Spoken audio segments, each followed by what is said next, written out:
Они поют о войне, почти ничего о ней не зная. Хотя, конечно, искренне пытаются понять. Для этих детей Великая Отечественная стала историей из школьного учебника. Ведь большинство из них не застали живых свидетелей, не смотрели в глаза, в которых отразился ужас смерти. Но именно отсюда, из Чешминской школы номер 1, началась история, которая тронула нашу съемочную группу до глубины души.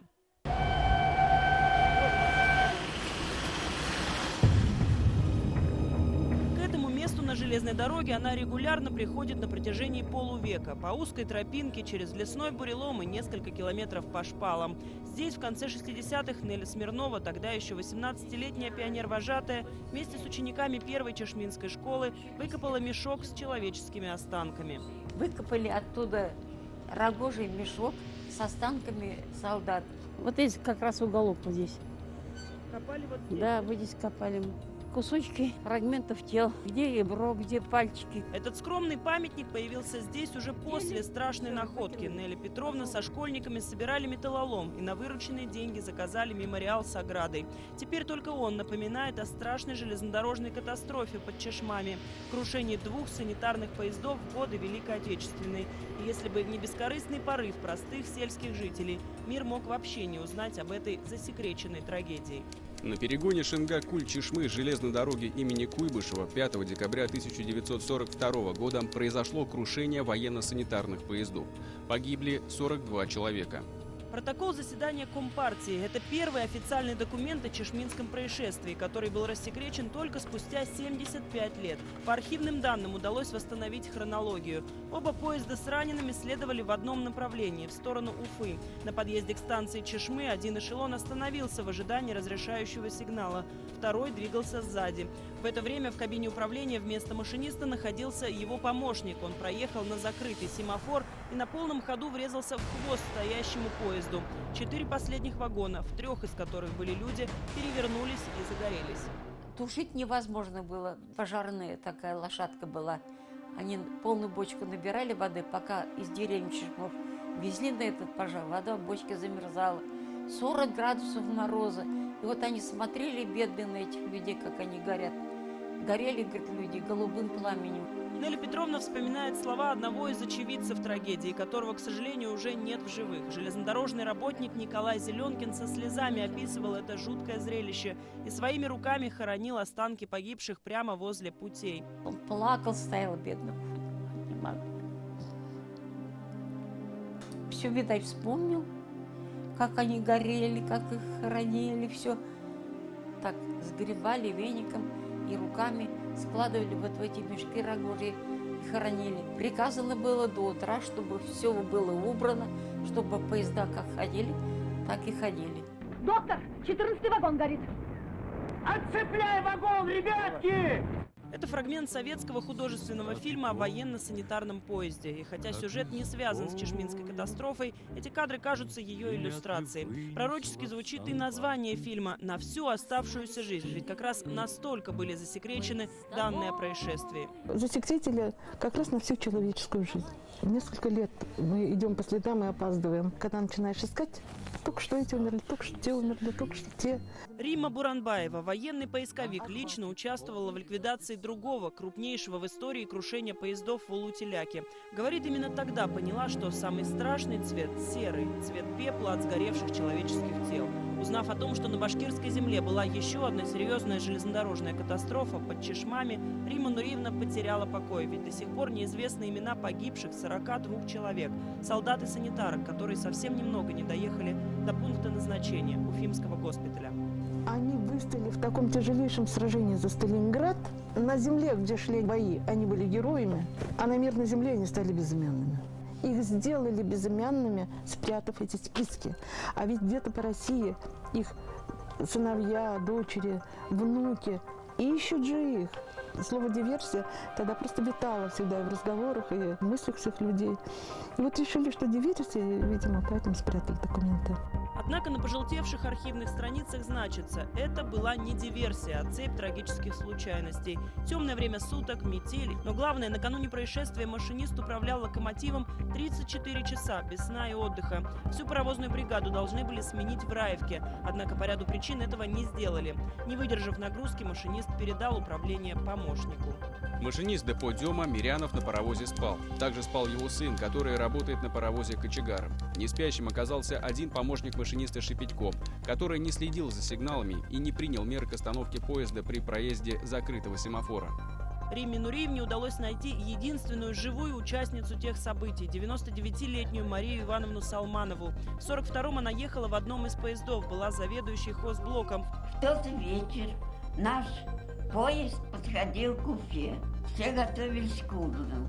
В это время такой сильный толчок был. Я подошла к окну и увидела, что горят вагоны. Марии Ивановне и ее подругам-санитаркам удалось вынести из огня 11 обгоревших раненых и перенести в свой уцелевший поезд. А тут сил было. Берем, как кукленка, тащим в свои вагоны, кричим слезы, молодой плачет. Ой, лучше бы сам погибнуть. На войне не погибли, а вот те при столкновении вот, смерть нас заставила. Паровоз серии ФД «Феликс Дзержинский». В народе его называли «Федя». Выпускался в Советском Союзе с 1931 и активно эксплуатировался в годы Великой Отечественной. В качестве топлива для него использовали уголь. Именно такой локомотив в день катастрофы под Чешмами тащил за собой вагоны обоих санитарных поездов. Начало, значит, такие протяжные, значит, паровозные гудки, оповещающие, что где-то сильнейший пожар.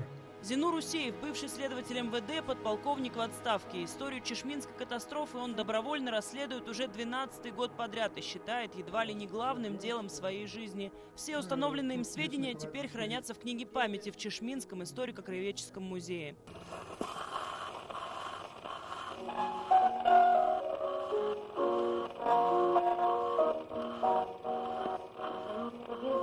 Бывший следователь выяснил, что более или менее уцелевшие тела отвезли и захоронили на двух кладбищах – в Чешмах и Алкино. Он добился, чтобы на этих местах установили полноценные гранитные памятники. А вот фрагменты тела и все бытовые вещи с пепелища были собраны и закопаны на месте крушения, в ямах по обе стороны от железной дороги. На одном из таких санитарных захоронений до сих пор только бурьян. Получилось, говорит, большая куча. Там и шинели, и шапки, и горелые продукты питания, котельки, там ложки, у кого нога, у кого женские волосы вот так, значит, сплетенные. И все это 51, значит, мешок, и там похоронили. Многие из тех, кто ехал в пострадавшем поезде, были тяжело ранены и не могли самостоятельно выбраться из горящих вагонов. Очевидцы той ночью запомнили один яркий эпизод, как совсем молодой парень кричал из окна, что он родом из Чешминского района. По поясу вывалился из вагона, кричал: я Байбурин, я из Сафарова. А мы, говорит, не могли ни близко подойти, ни вытащить его оттуда не могли. Так и сгорел, говорит, он у нас на глазах. Поисковики установили личность и нашли родных этого солдата. Фарида Байбурина – его родная племянница. Рассказывает, дядю звали Файзыр. Он ушел на фронт в 17 лет снайпером. И с декабря 42-го числился пропавшим без вести. А выходит, погиб на мирной земле, буквально в нескольких километрах от родной деревни. Отец у нас всегда вот его вспоминал. Когда начал болеть, говорит: ой, Файзыр приедет, сейчас заберет меня. Переживал, ждал его. Еще одной погибшей, чьи данные удалось выяснить, была 19-летняя сандружинница Мария Завьялова, уроженка Пермской области. И на родине она тоже значилась пропавшей без вести. Опознать ее удалось по гребешку в волосах. Она сидела там, прислонившись к стене, и в волосах у нее был гребешок обгоревший. И потом, когда из Пермской области прислали фотографию, то люди здесь вот плакали, что это она, да. Уцелевших в этой катастрофе солдат на следующий день все-таки довезли до Уфимского сортировочного госпиталя номер 3127. Здание располагается в парке Якутова. Позже это был ДК железнодорожников, а сейчас медицинский университет. Что только не видели эти стены. Страдания, слезы этих воинов, молодых ребят. Санитаром в этом госпитале в годы войны работал Зия Зарипович Шафиков. Незадолго до смерти он успел записать свои воспоминания об этом происшествии. Его слова передает внук Марат. Медработников подняли посреди ночи и повезли на отдаленную железнодорожную станцию. Там было очень много пострадавших, были изуродованы, таскали их в одеялах. И чтобы не пугать народ в Уфе, специально пригнали поезд сюда, на станцию «Бензин». Железнодорожная станция под названием «Бензин». Сейчас это Уфимская Черниковка. Именно сюда, по воспоминаниям санитаров сортировочного госпиталя, глубокой ночью привезли раненых после крушения поездов. Из вагонов солдат с тяжелыми ожогами переносили в машины и доставляли в больницу.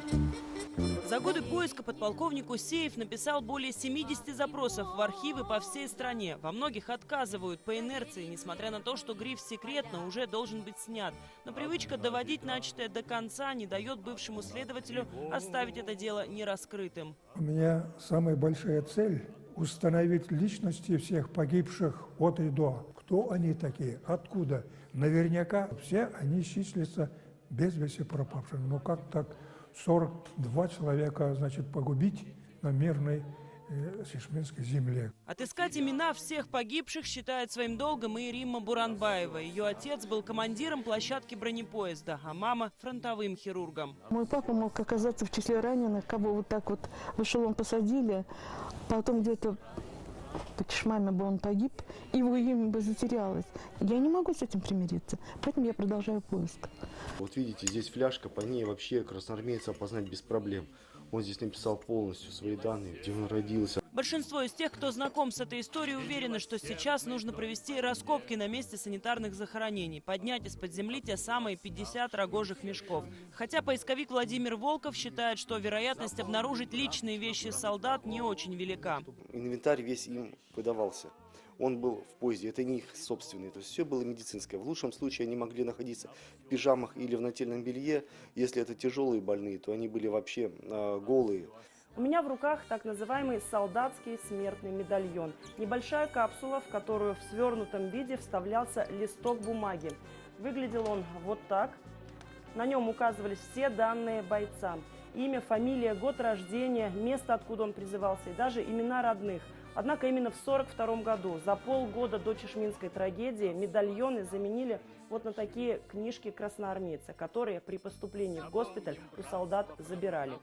Все же шансы есть, особенно когда архивные работы зашли в тупик. Законным основанием для начала раскопок должна быть инициатива со стороны администрации Чешминского района. То есть если будет письменное обращение, допустим, от главы района с просьбой провести поисковую разведку в какой-то местности в связи с тем, что там якобы были найдены костные останки, мы можем туда выехать, провести там какие-то работы.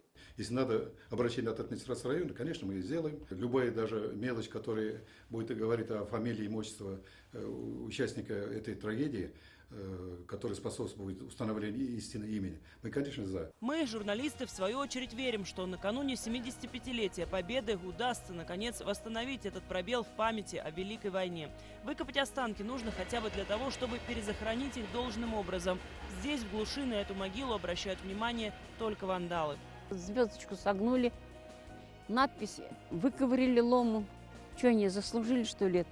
Нормальное место, чтобы перенесли, чтобы там ближе к населению было, чтобы могли прийти в любое время, покрасить, цветы возложить. Ну что он бедный стоит здесь?